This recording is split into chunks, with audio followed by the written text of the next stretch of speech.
Lust isn't just a fleeting thought or a momentary craving, it's a powerful force that can twist our desires and pull us away from what truly matters. While many associate lust with physical temptation, its roots run deeper, infiltrating every corner of our lives. From the pursuit of pleasure to the hunger for recognition, lust takes many forms, often hiding in plain sight, drawing from the timeless wisdom of the Bible and weaving in modern reflections. This exploration uncovers 6 types of lust that shape our choices today. Whether you're in New York, Nairobi, or Tokyo, these struggles are universal, and so is the path to overcoming them. Let's dive into this journey, part by part, to understand lust's grip and how we can break free. The Bible paints a vivid picture of lust's allure in the Garden of Eden. Eve didn't just see fruit, she saw a promise of something more: wisdom, status, a life beyond what God had given her. Genesis chapter 3 verse 6. That's where the lust for pleasure begins, wanting more than what's enough. Proverbs chapter 21 verse 17 warns, "Those who love pleasure become poor. Those who love wine and luxury will never be rich." Pleasure itself isn't the enemy. God created joy, laughter, and beauty, but when it becomes an obsession, it leaves us empty. Think about the last time you scrolled through Instagram, chasing the dopamine hit of a new post, or binged a Netflix series until 3 a.m. in today's world. Pleasure is a click away. From endless streaming to late-night parties, we're sold the idea that happiness lies in the next thrill. I've seen friends in Los Angeles chase rooftop parties, hopping from one event to another, only to crash into burnout, wondering why they still feel hollow. It's not just an American thing. Across the globe, people chase escapes, whether it's a Tokyo arcade or a Sao Paulo carnival. The lust for pleasure tricks us into thinking temporary highs are the goal. I remember a colleague who got hooked on extreme sports, not for the sport itself, but for the rush. He'd post videos scaling cliffs, but privately, he admitted he was running from stress.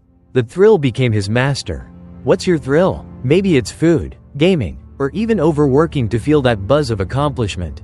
The truth is, pleasure fades, and chasing it leaves us poorer in spirit, time, and purpose. The antidote? Gratitude and balance. Savor a good meal, but don't let it define you. Enjoy a night out, but don't make it your identity. God's joy is deeper than fleeting highs. It's found in moments of connection, purpose, and peace. Try this. Next time you're tempted to chase a quick fix, pause and ask, what am I really seeking? Then seek God's presence instead through prayer, a walk in nature, or a conversation with someone you love. The lust for power is subtle but deadly. It's not always about ruling nations. Sometimes it's about dominating a meeting or controlling a relationship. Jesus flipped this desire on its head in Mark chapter 10 verses 43 to 44, saying, "Whoever wants to be a leader among you must be your servant." True strength lies in humility, not control. In boardrooms and group chats alike, the hunger for power shows up everywhere. I've watched colleagues in Chicago claw for promotions, not for the work but for the title. In families, it's the parent who must always be right or the sibling who manipulates to get their way. Globally, social media influencers wield power by shaping opinions, sometimes twisting truth for clout. In my own life, I've caught myself debating just to win, even when I knew I was wrong. It felt good until it didn't. Power lust thrives in comparison. In Nigeria, a friend shared how local politics often reward those who dominate, leaving communities fractured. In contrast, I've seen quiet leaders like a teacher in rural India who empowered her students without seeking credit, change lives through service. Power seduces us with control, but it isolates us. Who hasn't felt the sting of pushing others away just to feel on top?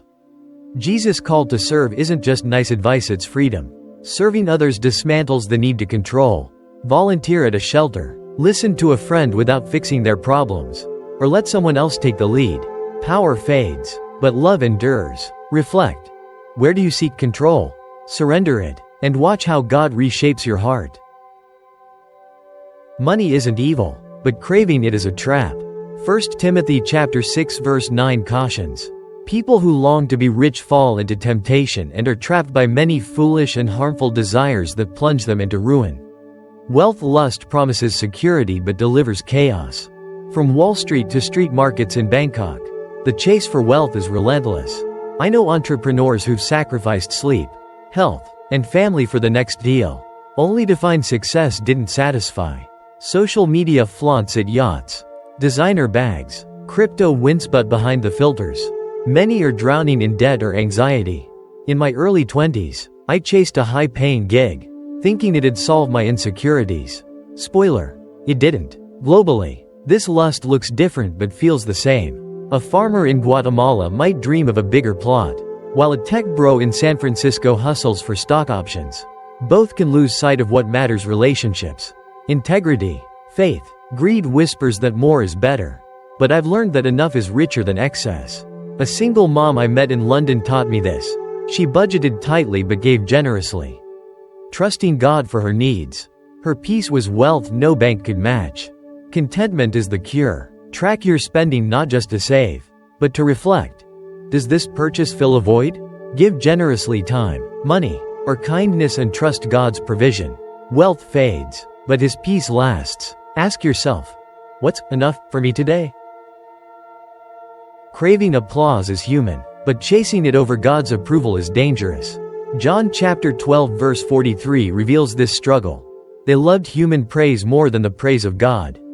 Recognition lust shifts our worth from divine truth to fleeting opinions. Social media is recognition's playground. In New York, I've seen artists post for likes, tying their value to comments. In Mumbai, a friend described Insta fame culture, where teens measure worth by followers. I felt it too refreshing to post to see who reacted. It's addictive, but even offline, this lust creeps in. The coworker fishing for compliments, the parent seeking validation through their kid's success. Recognition lust isn't just vanity, it's insecurity. A pastor I know shared how he once preached for applause, not impact. When he shifted to serving quietly, his ministry deepened. Globally, cultures vary, but the need for approval unites us. In Japan, saving face drives some to exhaustion. In Brazil, it's the pressure to shine at parties. We all want to be seen, but by whom? Root your worth in God's love, not likes. Next time you seek praise, pause and pray. God, let your approval be enough. Share your gifts without needing a spotlight. Help anonymously. Create without posting. Love without expecting thanks. True validation comes from above. Knowledge isn't wrong. God gave us minds to explore, but lusting after it for pride is a trap. 1 Corinthians chapter 8 verse 1 warns, knowledge puffs up, but love builds up. True wisdom points to God, not self. In a world of TED Talks and Wikipedia rabbit holes, knowledge is power and pride. I've met academics who collect degrees like trophies, not to serve but to feel superior. Online, gotcha debates thrive. People argue to prove they're smarter, not to understand. I've done it, too, diving into trivia to impress at parties.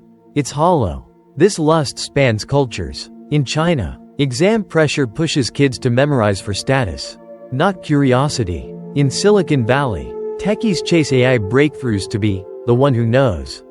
But knowledge without love is noise. A scientist I met in Geneva shared how her faith kept her grounded. She studied to serve, not to boast. That's wisdom. Seek knowledge to grow closer to God and others. Share what you learn to lift people up, not to show off. Humility turns facts into impact. Ask, am I learning to love better, or just to know more? Physical lust is the most recognized form, but it's not just about sex, it's about letting desire rule. 1 Thessalonians chapter 4 verses 3 to 5 urges, God's will is for you to be holy. So stay away from all sexual sin, unchecked. This lust harms our hearts and relationships. Dating apps, ads, and movies sell physical desire as freedom, but it often chains us. In Miami, I've seen friends swipe for Z's impulse.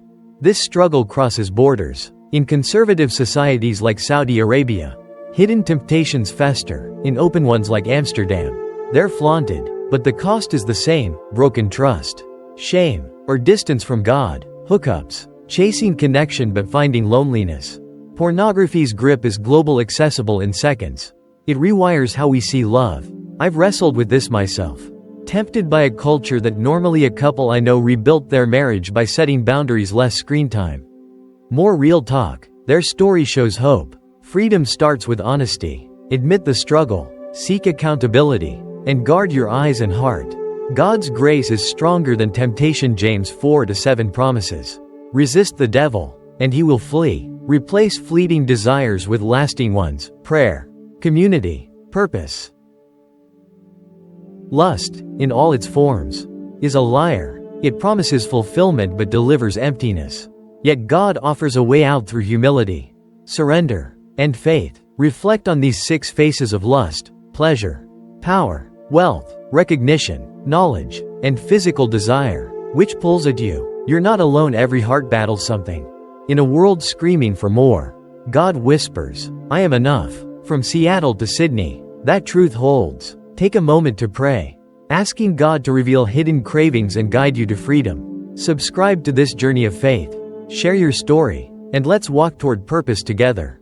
Lust may tempt, but God's love transforms.